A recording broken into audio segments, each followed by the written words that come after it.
بسم اللہ الرحمن الرحیم۔ امام جعفر صادق علیہ السلام فرماتے ہیں کہ 7 قسم کے علماء کے 7 گروہ یہ جہنمی ہیں۔ ان میں پہلا گروہ وہ ہے، پہلی قسم وہ ہے جو اپنے علم سے دوسروں کو فیض یاب نہیں کرتے۔ کسی کو اچھی چیز بتانا، کسی کے لیے ہدایت کا سبب بننا، کسی کو سیدھی راہ پر لگانا، کسی کو کوئی علم کی بات بتا دینا، انہیں یہ گوارا نہیں۔ علم تو حاصل کر لیتے ہیں، لوگوں کی نظر میں عالم تو بن جاتے ہیں، علماء کا مقام تو حاصل کر لیتے ہیں لوگوں کی نظر میں، لیکن کسی کو علم کی بات بتانا، کسی کو کوئی فیض دینا، علم کے ذریعے ہدایت کا سبب بننا، اس چیز میں کنجوسی اور بخل کرتے ہیں، یہ چیز انہیں گوارا نہیں۔ معصوم فرماتے ہیں یہ جہنم کے پہلے طبقے میں ہوں گے ایسے علماء۔ پھر دوسرے نمبر پہ وہ علماء جو دوسروں کو نصیحت تو کرتے ہیں تو بڑی سختی سے، بڑے سخت مزاجی سے کسی کو نصیحت کریں گے، لیکن ان کی کسی غلط بات پر اگر کوئی انہیں روکے گا، ٹوکے گا، کوئی نصیحت کرے گا، کوئی بات کسی کو کوئی ٹوکے گا انہیں، تو وہ برا مان جائیں گے۔ یعنی دوسروں کو نصیحت، خود میاں فضیحت، خود جب غلطی کریں گے، اور انسان کوئی بھی غلط ہو سکتا ہے، معصوم عن الخطا تو صرف وہ ہستیاں ہیں جن کے بارے میں اللہ نے گواہی دی عصمت کی، اس کے علاوہ چاہے کوئی عالم ہو، کوئی مجتہد ہو، کوئی عام شخص ہو، ہم غیر معصوم ہیں، ہم کسی سے بھی غلطی ہو سکتی ہے، اور اگر وہ خود غلطی کوئی کر لے اور کوئی ٹوک دے تو اس پر وہ غصہ کریں گے، برہم ہو جائیں گے، اور معصوم فرماتے ہیں یہ جہنم کے دوسرے طبقے میں ہیں۔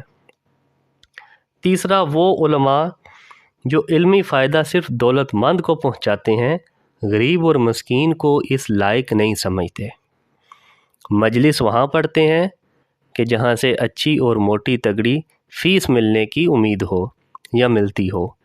کسی غریب منتظم کے گھر کوئی غریب شخص مجلس کروانا چاہے جہاں سے زیادہ پیسے ملنے کی امید نہ ہو تو وہاں وہ مجلس پڑھنا گوارا نہیں کرتے۔ یعنی یہ اس کا مفہوم ہے کہ علمی فائدہ دینا ہے صرف امیر کو، اس کی امیری کی وجہ سے، اس کے پیسے کی وجہ سے، دولت اور ثروت کی وجہ سے، اس کی خوشامد کرنے کی وجہ سے۔ کیوں؟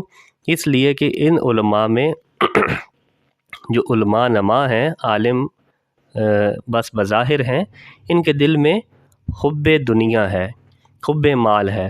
غریب شخص کہ جس سے کوئی مال متاع ملنے کی، کوئی دنیاوی فائدہ اور منفعت ملنے کی امید نہ ہو، اس کو وہ علم سے فیض یاب کرنے کے قابل نہیں سمجھتے۔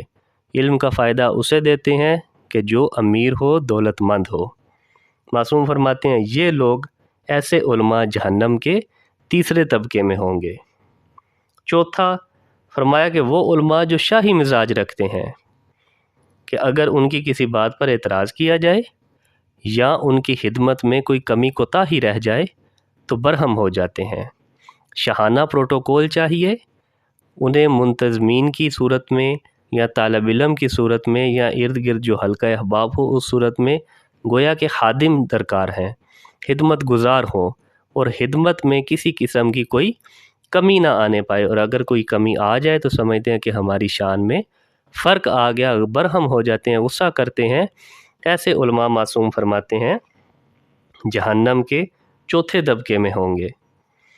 اور پانچواں وہ علماء فرمایا جو یہود و نصارہ کی حدیثوں کو حاصل کرتے ہیں اور ان سے تقویت حاصل کرتے ہیں، ایسے علماء جہنم کے پانچویں طبقے میں ہوں گے۔ اور پھر فرمایا وہ علماء، کچھ علماء ایسے ہیں چاہتے ہیں کہ ساری دنیا ہماری تقلید کرے حالانکہ خود کچھ نہیں جانتے، خود سکول کا، مدرسے کا، کسی یونیورسٹی کا، کسی حوزے کا منہ تک نہیں دیکھا، کوئی کتاب تک نہیں پڑھی، شاید قرآن بھی نہ جانتے ہوں پڑھنا، لیکن چاہتے ہیں کہ جو بات ہم کہیں وہ حجت تمام ہو، وہ حجت قرار دی جائے، اور سب کے سب لوگ ہماری بات مانیں، ہمارے پیچھے چلیں، ہماری تقلید کریں، حالانکہ انہیں آتا جاتا کچھ بھی نہیں، علم سے کوسوں دور ہیں۔ یہ لوگ معصوم فرماتے ہیں جہنم کے چھٹے طبقے میں ہیں۔ اور آخر پہ فرمایا بعض علماء اپنے علم کو وسیلہ نمائش مردانگی و خرد مندی قرار دیتے ہیں۔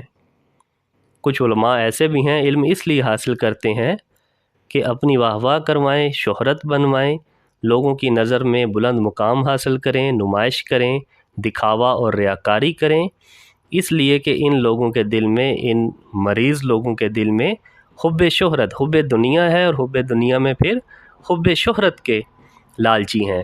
بہت سے علماء نما جو صاحب منبر آتے ہیں مجلس پڑھنے، انہیں دولت سے زیادہ، پیسوں سے زیادہ شہرت کی طمع اور لالچ ہوتی ہے۔ وہ ان کے لیے اس چیز کا زیادہ معنی رکھتی ہے کہ آگے مجمع زیادہ بیٹھا ہو، واہ واہ زیادہ ہو، شہرت زیادہ بنے، مجلس زیادہ لگے، یعنی وہ اپنے علم کو ریاکاری اور دکھاوے کا ذریعہ بناتے ہیں۔ معصوم فرماتے ہیں کہ ایسے علماء کا یہ جو گروہ ہے یہ جہنم کے 7ویں طبقے میں ہے۔ خدا تعالی ہمیں ان سب اقسام سے محفوظ رہنے کی توفیق عطا فرمائے، علم دین کو خلوص کے ساتھ اپنی ذات، اپنی آخرت اور لوگوں کے فائدے کے لیے حاصل کرنے کی توفیق عطا فرمائے، تعلیمات اہل بیت کو صحیح معنوں میں پڑھنے، سمجھنے، ان پر عمل کرنے اور اپنے عمل کو خالص رکھنے اور اپنے برزخ تک کے لیے اس عمل کو محفوظ رکھنے، آخرت کے لیے محفوظ رکھنے کی توفیق عطا فرمائے۔ بحق محمد و آل الاطہار، اللہم صلی علی محمد و آل محمد وعجل فرجہم۔